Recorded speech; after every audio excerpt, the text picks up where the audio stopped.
time to get our destruction on with a Connect game. I know you're excited about I love this. destruction, my friend. I know, and I love my Connect. Well, you love one of those two things. But do you love Wreckateer? This game is Angry Birds in a 3D space with Connect. You got these castles you got to blow up. You pull back on the thing. You let go of these big boulders. They fly through the air. In the face, Yeah, smashing castles and houses. By the way, those are goblins. They're not green pigs. I know they look like green pigs. They're actually green Which goblins. I thought was funny.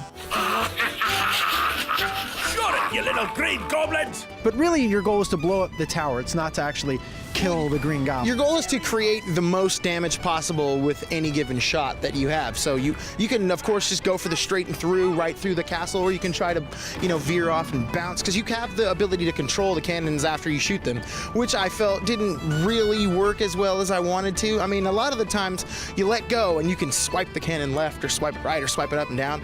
And a lot of times I'd let go and I'd shoot my thing and I'd go to just get my hands in place and I'd swipe it up on accident or swipe it down. Something happens in that moment after you shoot it to when you have to get your hands kind of wrapped around it. You see these two little icons, these little glove icons that kind of tell you where your hands are going to be. They also have a lot of different powers for the different kinds of cannonball shots you have. You have a lot also pulled pretty much from Angry Birds. You got a speed shot, which is just like that Angry Bird speed shot. You've got one that splits. Yeah, split shot. Also, maybe you've seen that in another game. Yeah. And then they have a couple other ones, bombs. They have a lift one that's kind of neat that kind of lets you... I like the levels that are interactive with TNT everywhere, and you shoot the TNT and everything starts to explode and get crazy. I thought that was wonderful. And I think there's a moment that you'll have in this game, certainly, where it works, where you pull it back, you shoot the thing, it blows up, and you get a real good kind of sense of... You see, crush some homes along with the castle. And you get excited. I mean, I blew up this castle, and you're kind of involved. I liked this as a Connect game. I was surprised. Yes!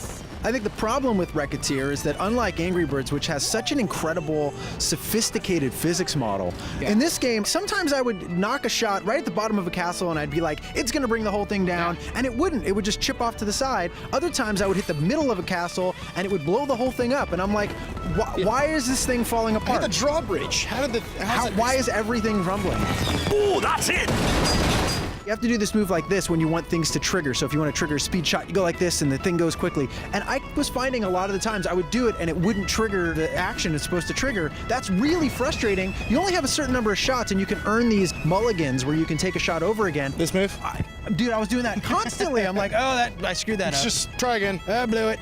Let me do it again. Totally missed that target. I need to get another. I used all my mulligans in the first 4 or 5 levels. Yeah. I'm like, this is. You gotta destroy those goblins, man. Those green pig goblins. Yeah, but it's not a matter of destroying goblins. It's a matter of the tech working the way it's supposed to. And once again, Connect, little hit or miss here. Yeah. I'm giving Wreckateer a 6.5 out of 10. I'm right there with you, man. 6.5 for me.